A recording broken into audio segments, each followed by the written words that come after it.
Welcome, guys, to the Macros Bodybuilding and Powerlifting podcast. I'm very happy to have James Krieger with me today.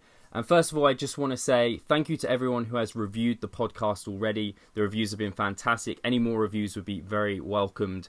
And we will be doing a kind of giveaway to anyone who has reviewed the podcast. So definitely get in there. Anyone who has reviewed it in the past will be put in there as well.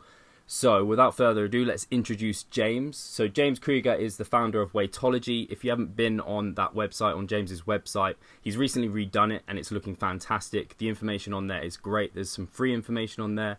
There's some kind of loads of different services that you can look up on there. And you can even see my testimonial on there because I have met James when he came over to the UK and did a seminar at Bath, which was my favourite seminar, even though the other guys were great. James's seminar was my favourite. It was absolutely fantastic, and that's why I wanted to get James on today. So James has a master's degree in nutrition and in exercise science, so he certainly knows his stuff, and you've probably heard of James Krieger because he's been doing lots of different research, meta-analyses in different aspects with people like Brad Schoenfeld, who I have also had on the podcast. So James is obviously a published author, has done loads of articles on his website. If you just Google James Krieger, you're going to find a kind of whole host of great information. James has also worked with some really kind of important people, such as like guys from Costco, helping them with their weight management and all sorts of things like that. So I think it's fantastic that he's got not only kind of the sciencey, the bits he's gone and done his studies, but also has the experience. He's actually used it and put it into practice. And has even done it to himself. So you competed, I believe, last year. Was it last year? I think it was. It was 2015. It was late 2000, September, I think, of 2015, I think. So almost just over a year ago. And yeah. You competed in men's physique for the first time and looked fantastic. Lost a load of weight. And from what I hear, it wasn't like torture. You did it in a very scientific approach and saw a great result. So I think that's really cool. And like I said, doing kind of conferences for big organizations all over the world, which is fantastic. So I think we're really lucky to have you on today to give us some of your time. And I really wanted to delve into hypertrophy programming. So people who keep up with the podcast absolutely love learning about growing muscle, which I can completely understand is like a big audience is powerlifters and bodybuilders, and muscle size is important for that. And I know you've done a lot of work in kind of single sets versus multiple sets and the dose response and kind of how many sets looks to be optimal for hypertrophy, rest times, time under tension, all of these things. And it's fantastic to have all of that. And we've even got additional research with like high frequency and things.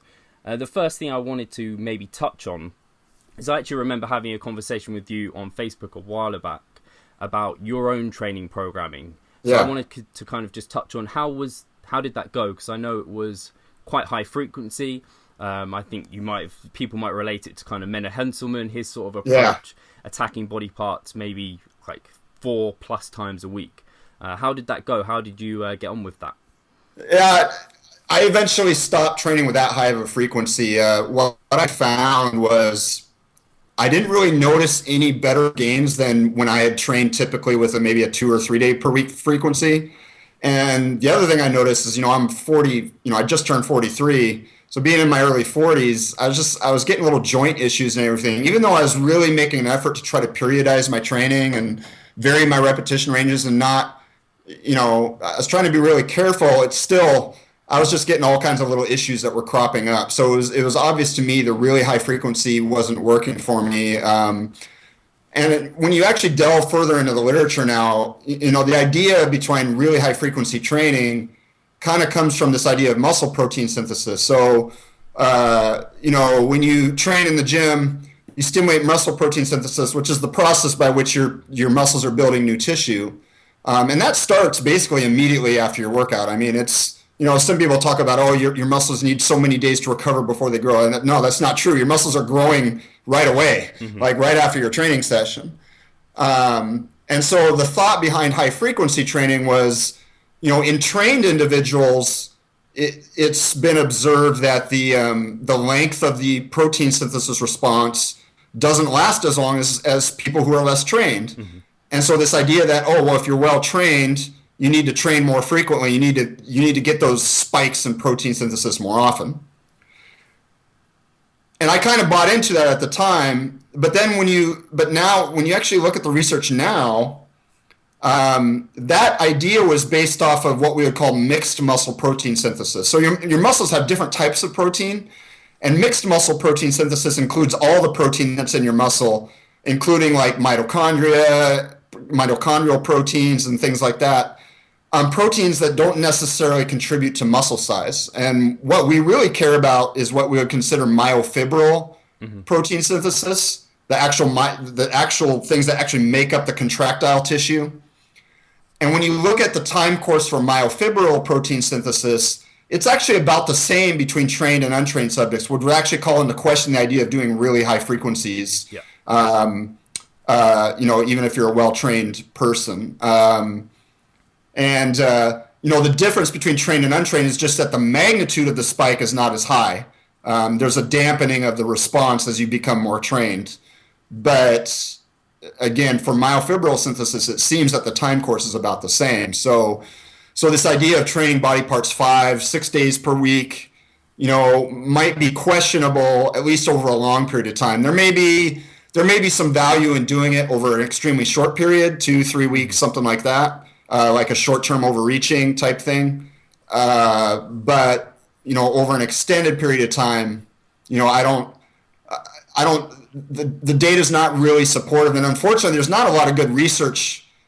Some people have talked about the Norwegian powerlifting study, that study, which still hasn't been published to my knowledge, but, that was in elite powerlifters. So not sure it's applicable to most people.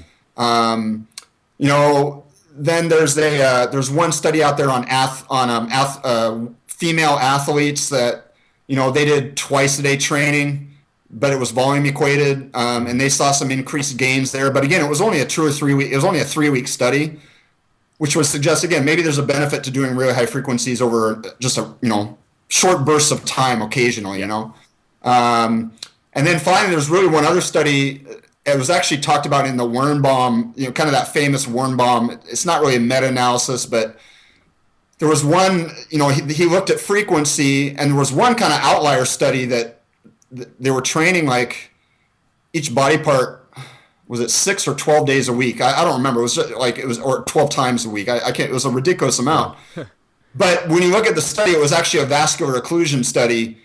So they were using really, really light weights, obviously, so you can handle that. Your joints can handle that type of frequency when you're doing that. So now I'm pretty much, I've kind of gone back to the typical 2 to 3 days per week frequency, which seems to agree with my joints a lot better. And actually, I almost think I make better gains off of that. So cool. Yeah, no, that's really interesting because I think, especially when you look at kind of people who train and they don't necessarily, the bros, they do kind of hit things massively one time a week, and they don't do this high frequency approach, whether or not they're doing the right thing.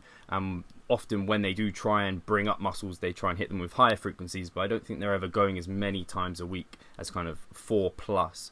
Yeah. Did you find during your training it was kind of all muscle groups that the high frequency was poor for? Did you find kind of maybe, I know smaller muscle groups might kind of recover a bit faster. Did you find you could do higher frequency with those? Do you think there's I didn't really notice any difference other than maybe I think calf training I seemed like I could do with a higher frequency, but I didn't really notice a whole lot of, I think, difference between muscle groups. It was nice to do it for a short period of time, and one of the reasons I did it was actually during my contest prep when things started getting really close. I found, when I was 3 or 4 weeks out, I was kind of off target, and I was like, dang, I'm going to have to lose some more in this very short period of time. But I wanted to, so I knew I was going to have to diet pretty hard for that short period of time. But I wanted to at least keep stimulating as protein synthesis as possible, which is why I think I ended up training each body part like 5 days per week. Mm-hmm. But I was doing stuff like, the per training session volume was really low. I was doing stuff like drop sets or like mile reps, Bergay's, little thing where it's kind of a rest pause technique. So I was doing stuff like that. So I wasn't, I was making sure that the frequency of the heavier stuff was not too much. So. Mm-hmm. Yeah, it's not like you're going maxing out every day. If I think Yeah. if anyone's trying to do a high frequency, and Menno himself, if we talk about him and his programming, I know he doesn't like do just heavy all the time. It is kind of like, we know in programming, we know like high, medium, light days, those sort of Yeah. things definitely occur during that period of time. Yeah. On the kind of touching on frequency, do you see any benefit to then periodizing it? Do you have kind of, I know you're probably familiar with Brad Schoenfeld's max muscle plan, and he Yeah. manipulates frequency quite a lot through that to bring up volume throughout the macro cycle. Is that something you think's kind of something beneficial, required, or just something? I think there's some benefit, especially I think if you use frequency as an overload tool, or as mainly a technique to increase your weekly volume. So you could start off with a lower frequency, and then rather than adding sets in each session, if you want to increase your volume, you increase the frequency instead. I think that might be a better way to up your weekly volume. Because there's going to be a limit, and we don't know where that limit is. There's going to be a limit to how much protein synthesis that you can really stimulate in a single session.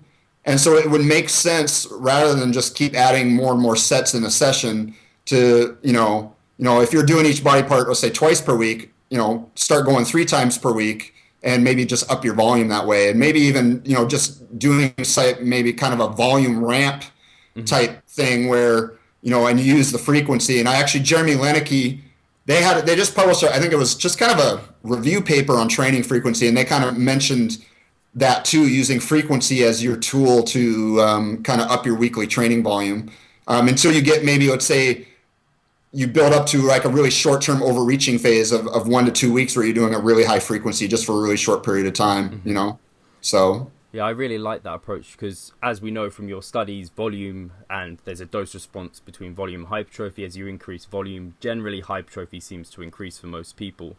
So if you can kind of increase your volume by spreading it out further through the week, you should see higher quality volumes produced, I guess. Yes, yeah. And do you think there's any actually legitimacy to maybe the fact that if you try and start with low frequency, you can get a better work capacity, build up more fatigue resistance in that one muscle group, because you're doing so much in one day? So then when you do spread it out, it's kind of like, it is easy to incrementally increase. Do you think that could be of any benefit? I just kind of randomly thought of that there. Yeah, possibly, but the only thing that might go against that is, because the frequency is so low, you might lose some of that. Because when we start talking about adaptations to improve your work capacity, I mean, really those are more endurance adaptations, which, if you take too long a period of time between training sessions, I think you would tend to lose more quickly. So there might be a trade-off there. Yeah, you're doing more in a session, but then you're waiting so long to do it again, that there might be a detriment there. So it's hard to say. I think there might, like I said, I think there might be, it might cancel each other out possibly. So. And then just to finish up on kind of frequency, in terms of kind of people who are maybe novice versus people more advanced, do you think there's kind of application to have different training frequencies depending on that? For maybe a novice, they recover maybe pretty quickly. Could they handle higher training frequencies? Do you think they'd actually benefit from maybe quite high frequencies? I don't know if a novice would. I think a novice is fine with a 2-day per week program. I mean, novices respond so well that I don't think a novice would really benefit from a really high frequency program. I think when you start to get in more advanced things like that, I think that type of stuff is really of more benefit to people that have been training for a while. So. Cool. Yeah, I guess people think of it as kind of there's more time to practice. You're stimulating MPS more, and they kind of get a bit obsessed with these things. But Yeah. I guess if you've got your volume set, you've got your intensity there. Would you say frequencies may be one of the lesser important things within the training week or kind of over time? If you're meeting a certain minimum frequency, I think the old bro split of the 1 body part per week, I think the data is pretty clear that is not quite as effective. So, but I think if you're doing 2 days per week, 3 days per week, there's probably not a whole lot of difference there. I think Brad's got a study right now that he's working on where they're actually comparing a 2 and 3 day per week frequency, but volume equated. That'll be really interesting, because no one that I know of has really compared those frequencies. It's always been 1 versus 3 in a lot of the study. And the 3 is pretty much almost across the board shown to be better than one. But we don't have like a 2 versus 3 or a 2 versus 4 or 3 versus 4 or something like that. So Cool.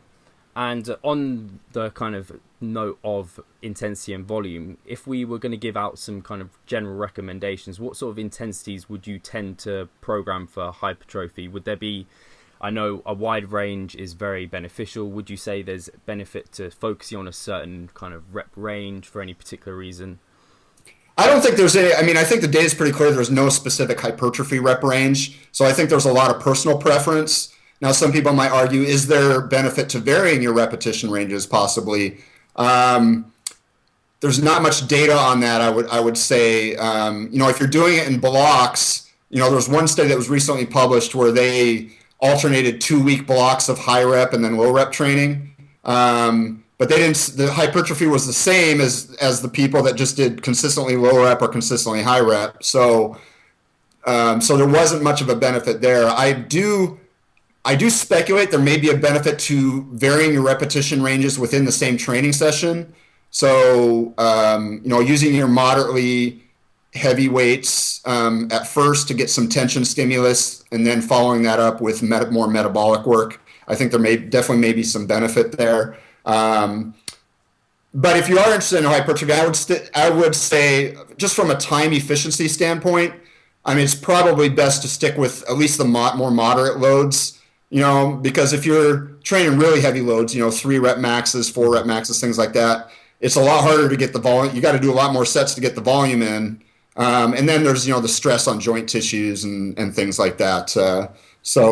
I know there's speculation that maybe if you do some strength phases or something like that, it'll improve the weights that you can do. But, that really, I would say, hasn't been investigated. I do know the data is pretty clear, though, is prolonged periods of low volume training. When I say low volume, I'm not talking necessarily in terms of sets. I'm more talking about in terms of repetition range. So if you're doing a lot of 3 rep sets, things like that, the data is pretty clear. I think if you do extended periods like that, your hypertrophy tends to plateau. So you definitely don't want to do too long of periods if you're gonna, if you are training in those really strength ranges, I would say, you don't want to do too long of periods in those rep ranges. But other than that, I don't think there's any specific hypertrophy range.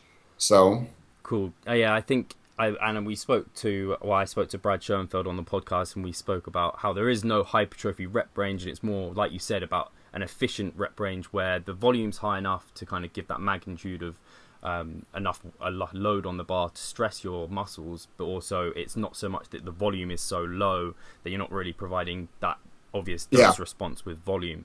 So would you say, is that moderate rep range, is that like 6 to 12 reps, just for the listeners? Yeah, probably. I even like 15 and something like that. The thing about like the 20 to 30 rep ranges is that's hard to do.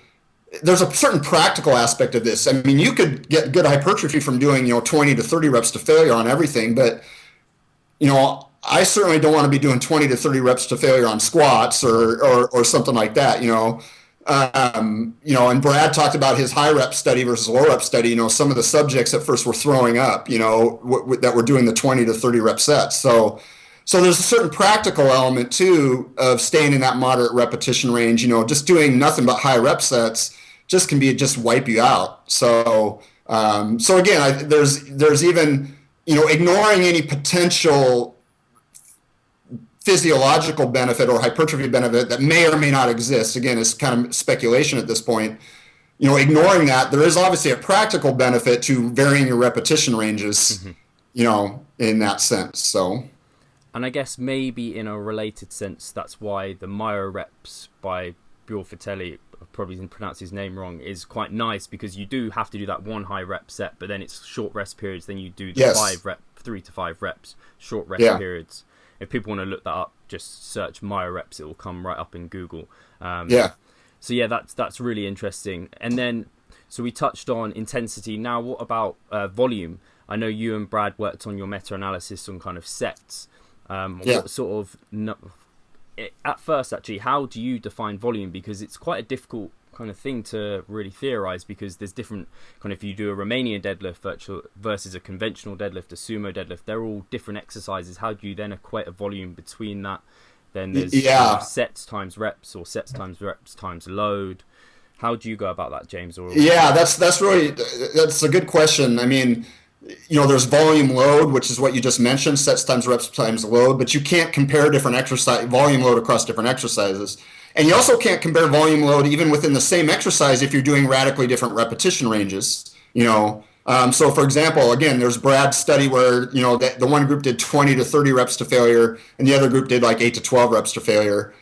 Well, the volume load was like 3 times as high in the high rep group, but even though both groups are doing 3 sets to failure, so you can't even compare the volume loads in that sense. Greg Nuckols mentioned that, one way to look at it is, just comparing maybe the number of hard sets, really, in a sense, which might be a good way to look at it.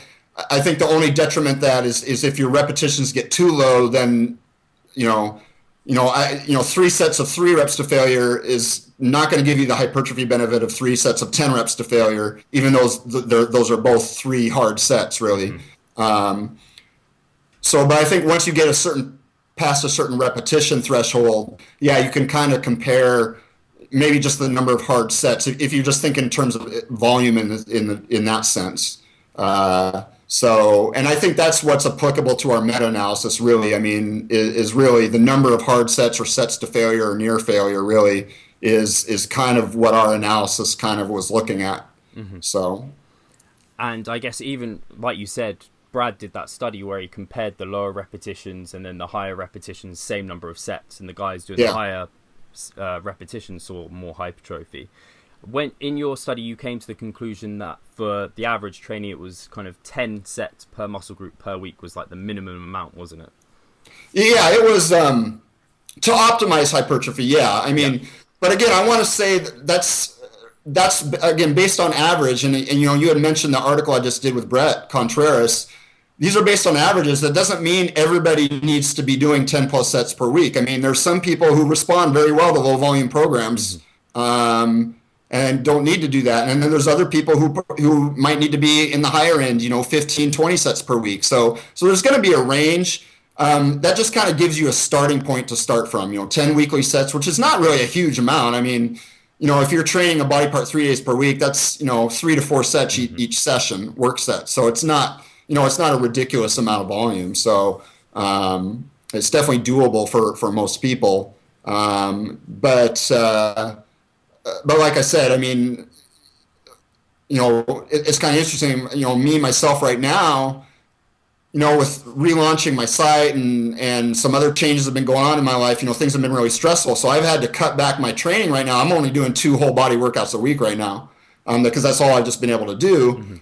And the interesting thing is, and so I'm not doing a weekly volume of 10 plus sets per muscle group right now. But the interesting thing is I'm actually hitting personal best for reps on a number of exercises, which has been kind of interesting. But I have been doing things like drop sets and things like that. So even though I'm not doing 10 straight sets, I am doing, using some techniques like drop sets and things. So, and there is an unpublished study right now. I can't really give much details because it's not been published yet, but they basically looked at drop sets and found that drop sets produce, or a single drop set produced just as much, if not more, hypertrophy than 3 straight sets. So, it'll be interesting when that study gets published, but I can't really give the details on it. But so that was kind of interesting to me that. Maybe I'm one of these guys that responds better on the lower volume. It's hard to say. I will say when I look back over my training career, usually when I've been at my best is on, not extremely low volume, not like a Mike Menser type program, but definitely towards the lower volume side. And maybe that's a genetic thing with me. It's hard to say. But occasionally still throwing in the occasional high frequency or higher volume just for very short periods of time seems to work for me. But again, each person is going to have to find what's going to work for them, really. So that 10 sets, that's a starting point. It's a starting point. You see how you respond. If you're feeling like you're not recovered or you're just exhausted, then try scaling back the volume. If you've been if you've been going well for a while doing that and then you plateau, if you got some room to increase the volume, try it, see what happens, see if you start to gain again. If you don't, then okay, maybe it's time to scale back and try something different. So, there's no one size fits all, and even for a single person, there's no one program that's going to work for you all the time. So. And in terms of trying to assess whether a program's working for you, what kind of markers would you look at for hypertrophy specifically? Yeah, so for me personally, what I do for myself, because none of us have access to ultrasound measurements to determine muscle size, and things like circumference measurements and things like that are hard to do with any accuracy. So I just go by my performance in the gym pretty much for the most part. Am I slowly increasing in reps or weight on exercises? I mean, it's really the classic way most people assess progress, and from there, I basically, especially since I've been training for a long time, I would assume that, any increases in performance, at least, and I would say in the moderate repetition range, because if you're seeing increases in, let's say, 1 rep max, and there's a lot of recent data to show this, even if you're well trained, you can get increases in 1 rep max with no increases in muscle size. So I'm talking more increases in performance in your more moderate to high repetition ranges. If you're seeing increases there, I would say that could be just a good marker that, hey, you're probably getting some increases in muscle size along with that. So, and it's interesting, I've actually talked to Brad about possibly doing a study where we would look at different testing loads, like 1 rep max versus 10 rep max versus, let's say, 20, 30 rep max, and then the changes over time. And what correlates best with hypertrophy? Is it a change in a 10 rep max? Is it a change in a 30 rep max? Is it a change in a 1 rep max? What correlates best? It would be really, I think, interesting to see that, and I think it would have a lot of applicability to people who are training for hypertrophy, because then at least you have an idea. Hey, if my 10 rep max, if we saw the best correlation with 10 rep max, then you could say, hey, well, you want to see your 10 rep max improving on a regular basis, and that'll give you a good indicator. But, that's, right now that's just been in discussion. We haven't done anything with that right now. So. Well, I think you should definitely do it, because that would give kind of trainers, coaches, everyone a way of actually kind of establishing how should they test whether they are gaining muscle, because of course there's loads of different ways you can do it, but if you've got an objective, like you've done that study and you found it's like a high correlation between that and kind of improvements in muscle size, then that'll be really, really useful. And just to touch on why 1 rep max might not be the best solution to kind of seeing that increase, is that because that's mainly neurological? Well, it can be neurological, whereas say maybe a 10 rep max isn't so much.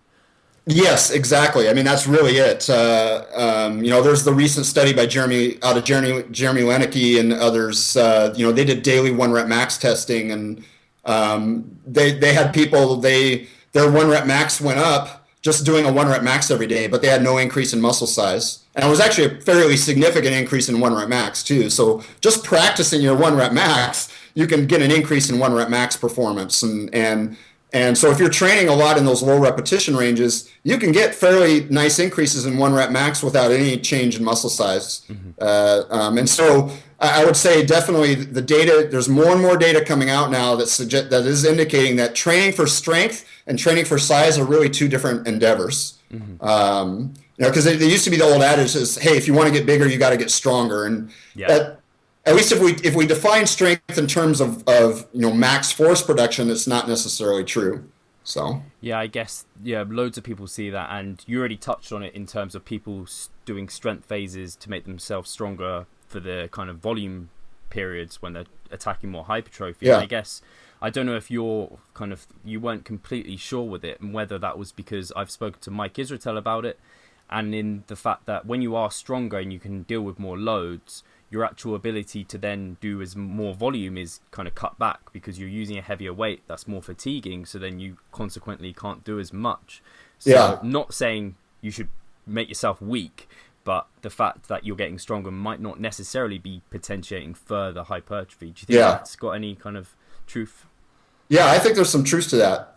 I really do. And again, when you look at some of the periodization studies and things, although they haven't directly looked at that, again, there's some evidence to indicate that might be true. And even like I said, the recent Lenicky paper, because they compared two groups, actually. It was only a 3-week study, unfortunately, but they had one group do 1 rep max every day, and then they had another group do 1 rep max in addition to 3 sets of 10, each day. And doing the 1 rep max every day didn't seem to potentiate the hypertrophy anymore. The hypertrophy came purely from doing the 3 sets of 10. So yeah, I would probably tend to agree with Mike on that aspect. Yeah, I mean, it just sounds so right to say a stronger muscle can then be made bigger. But when Mike put it out to me in those lines, that made sense, because especially now we're realizing how different strength and volume programming can be. And I guess it's really good to see there's more programming and more studies coming out on hypertrophy. But there's not actually a lot of the old textbooks, say like Mark Ripito's work with Kilgore, practical programming, and kind of old textbooks as well that we get. A lot of those are on kind of strength training. So they are programmed, built for periodization for strength.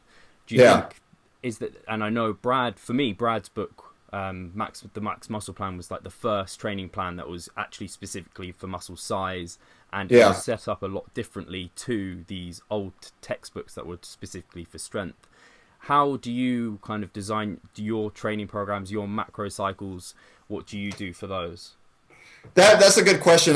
First, if I had clients, I would want to know what they did in the past first. What have they been doing? And so I think part of it a lot would depend on what they've already been doing in the past. But I think, I mentioned it earlier, I kind of am favoring now this idea of kind of volume ramps, where you start off lower volume and increase volume, or whether it's a 4-week period or whatever, and mainly possibly using both frequency and inter-session volume as ways to do that. I think there may be advantages to that approach. It'll be interesting to see some of this, like drop set study stuff come out and everything like that, which may actually, change the way we program as well, especially, for people that, I'd say people that are lacking time, like myself right now, I've been utilizing drop sets, things like that. I think those can be really effective ways to get in what we would call effective volume.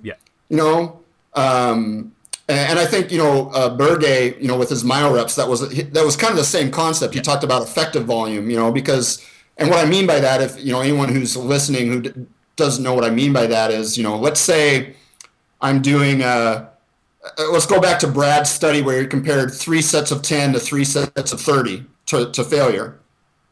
Well, the hypertrophy was the same between the groups, but that 3 sets of 30 to failure, your first 15, 20 reps are pretty easy, right?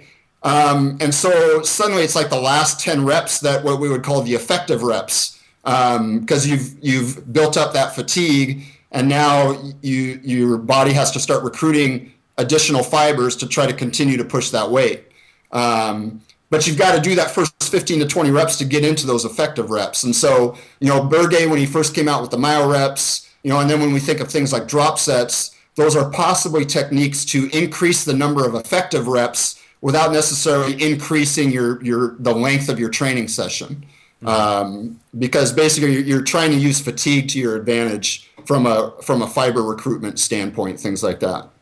So, and with your drop sets, do you take those to failure? Is that like a short rest period, like you finish your main working set and then you go through drop set stripping the weight? How do you program your own drop sets? So I'm like, what I'm doing right now is, and I'm just doing it for isolation movements, because drop sets for compound movements are just hell. And plus it's hard, if you're training by yourself, it's hard to do a drop set, like if with a barbell and stuff, you'd have to get up, take the, it's just too hard. So with it's easy to do though with machines, because you just change the pin and things like that, or dumbbells, it's easy to do. So what I've been doing is, I'll do one set to failure of like 10 reps or so to failure, and then I immediately drop the weight by 20%.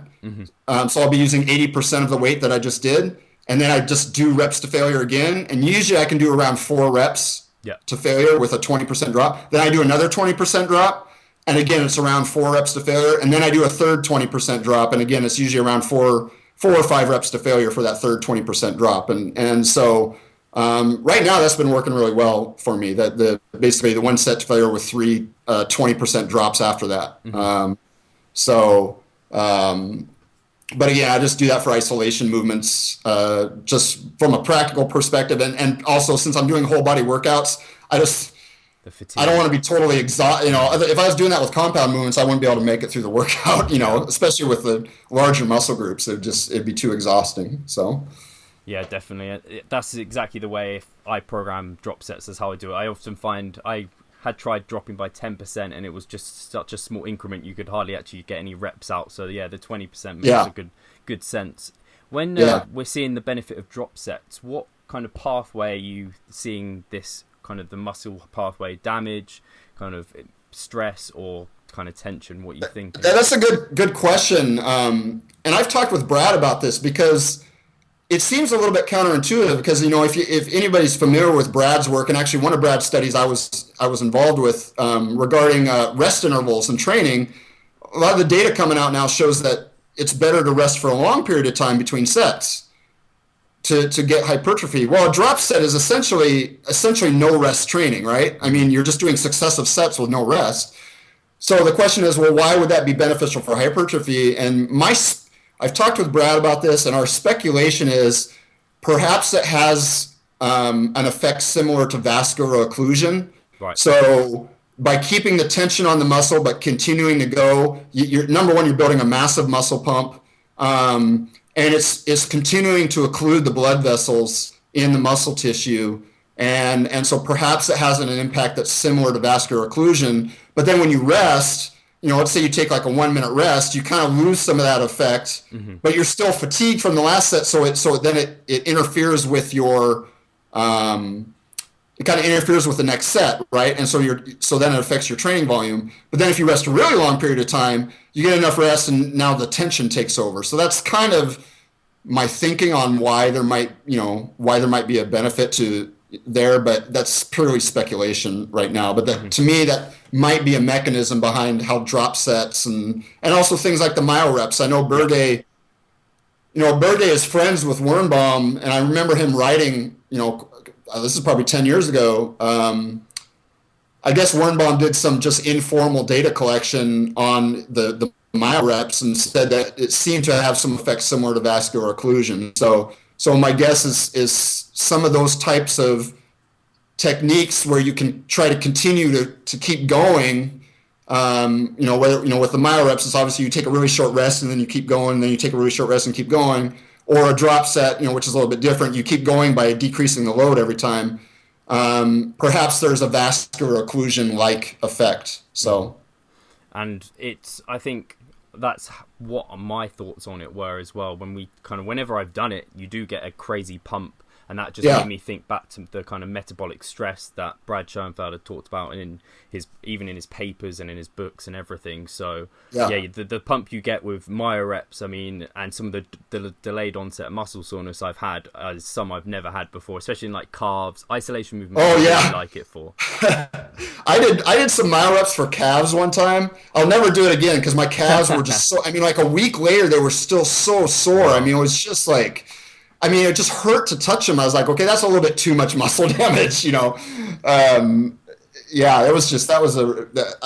was just ridiculous amount of soreness. That's the most sore I've ever been in my calves by doing myo reps on calves. So, and talking about muscle soreness, actually, what are your thoughts on terms of it being like a marker for kind of whether you're doing enough volume? Potentially, if you're sore, then you might think, right, that's good, I can continue, and if I'm not sore, maybe I need to add a bit more. Do you think that's got any potential avenues, or do you think it's not kind of, you don't need to be sore, that doesn't matter?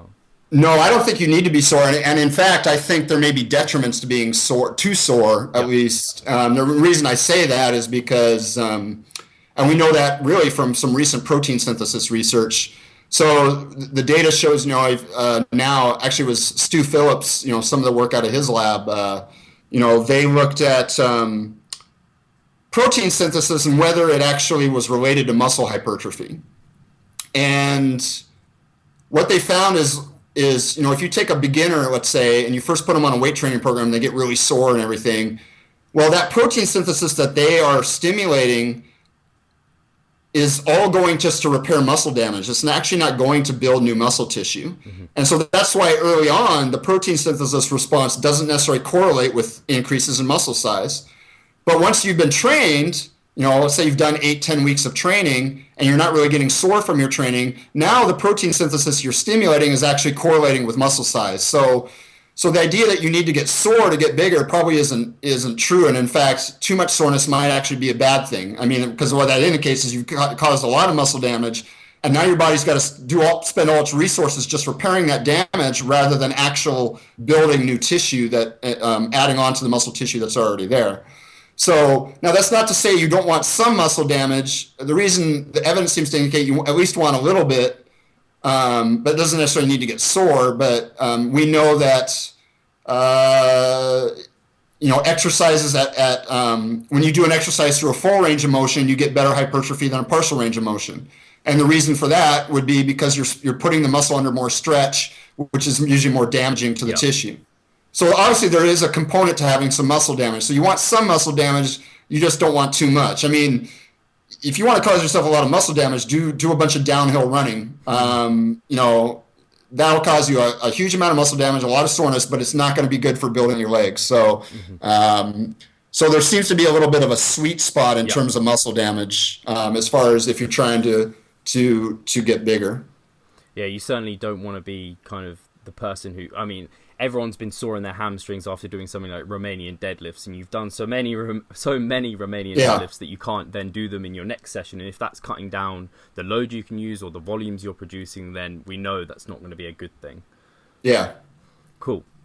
So I want to come back to, because I definitely wanted to touch on this in a bit more detail, the article you did for Brett. And I thought this was pretty cool because you kind of talked about it when you were doing the conference at Bath, which was just nice and to hear about. And I specifically want to talk about potentially the fact that a lot of people, when they look at studies, they do look at these averages, and especially for like muscle hypertrophy studies.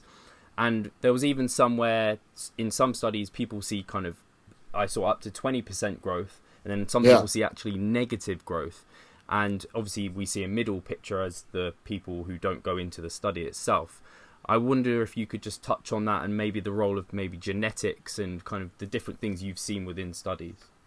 Yeah, that's the thing. I mean, there's a huge variation in response when you look at training studies or diet studies, things like that. When it comes to increases in muscle size, and you know what? I mean, even ignoring the data, ignoring the research, we all know, we have friends or people we know. We have some friends who it seems like they can just look at a weight and they blow up, right? Yeah. And then we have some people that just seem like they train so hard and they barely get anything. So there is a huge genetic component to hypertrophy. Mm-hmm. Some people are just more blessed than others. I look at Jeff Nippard, and I mean, I don't know if any people have ever seen his mom. I mean, his mom is just like muscular and ripped. I mean, so obviously Jeff is highly genetically blessed, but some people could do the exact same training program as Jeff and never get even close to the type of muscle he has. Mm-hmm. And so it's really interesting, the genetic, there's just a huge genetic component to how we respond. And I think Brad recently mentions there's even a rodent study that was just published that even within the same person, different muscles may respond differently. Yeah. And most people probably observe that about themselves. Some people, I mean, I know with myself, I've had compliments on my back development, now whether that's because I was, I used to be a competitive swimmer, which may have played a role, but, my back has always been my best body part, but I don't train it any harder than any other body part. Yeah. And my worst body parts have been like my calves and my legs. Yet, I've never ignored my legs. I've always trained them just as much as I do everything else. And they just don't, respond like the rest of my body does. So, we've, most people even notice that in themselves. And so, it's really interesting. I think this type of research is in its infancy. are there genes that we can identify that can determine how people respond to different types of training programs? I mean,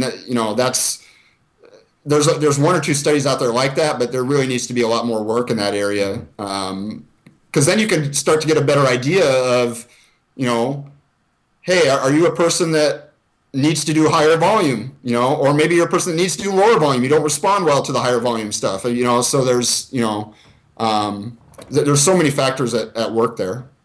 Yeah, I think that's where, like you said, when we're talking about kind of identifying how much volume you might need, you look back at your training history, look at when you've responded well, or even look at maybe, like you said, you're a swimmer, so you have a big, well-developed back. Maybe if you're like a long-distance runner and you're really good at that, but you sucked at sprinting, potentially you've got more slow-twitch muscle fibers, potentially you need more volume then to be able to grow rather than kind of attacking kind of heavy weights where you just don't do very well with that. Yeah.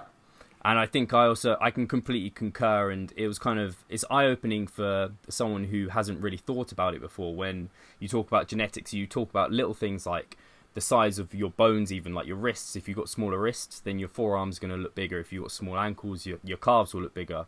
And then muscle insertions, if you've got good bicep insertions, you're going to have big biceps, regardless of at the actual size. Because I've got clients who are like, I want really big arms, and I look at, like, they send me photos of it, and the insertions they don't lend to the size or the type of arm that they want, and people can get really frustrated with that.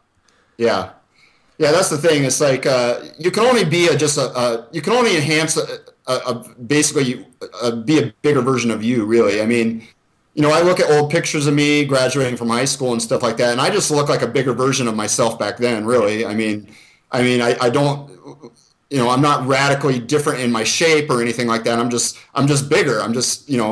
But overall my shape is about the same. I still have as a swimmer, I had wide shoulders and a narrow waist, and I still have wide shoulders and a narrow waist, I mean, as long as I'm not, eating too much and things, but, I've just really just enhanced what I already had. Yeah. So.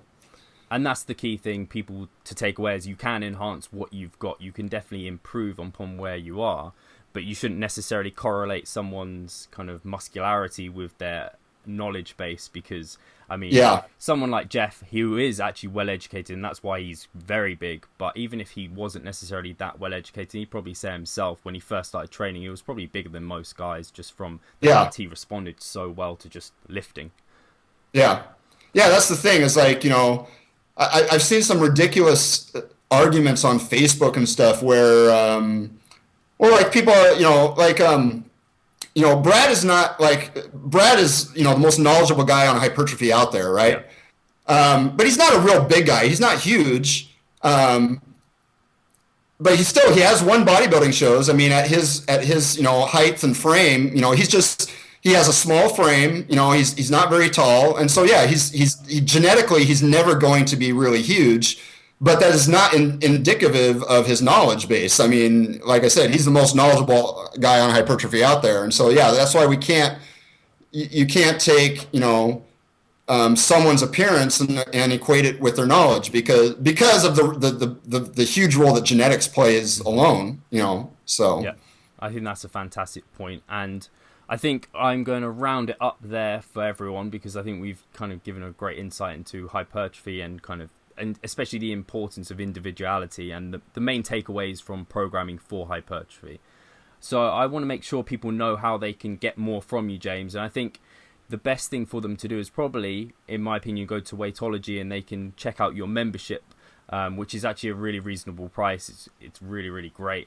And like you said, it's providing stuff that isn't out there at the moment. It's unique to you, and you're putting a lot of work into it. I'm absolutely sure of that. Is there anywhere else you think people should check you out? I know you've got, even on your website, you've got what podcasts you've been on before. There's loads of great podcasts, I must admit. Yeah. So if you go to my site, really, you can find everything. So I've got lists. Like I said, there's the members area of my site. I've got a lot of free content on there. I've got if you're curious about all my scientific publications, I got a list of all the publications I've been an author on. If you want to hear more interviews, podcasts, I got a list of every podcast I've ever been on there on the site. And then I also, at the bottom of this, I have links to my Facebook page, to my Instagram, to my Twitter, And so those are other ways people can follow me as well. Fantastic. So. Yeah, I think if I was going to recommend anything for people to get right into, it would be the body fat testing, because I think that's incredibly interesting and it just opens your eyes to why we shouldn't necessarily bother with all of these measurements. They can be really cumbersome. Yeah, yeah. So I want to thank you so much, James, for coming on and spending time here. I know the audience will have really appreciated it, so thank you. Yeah, thank you for having me. Really appreciate it. Cheers, guys. Take care.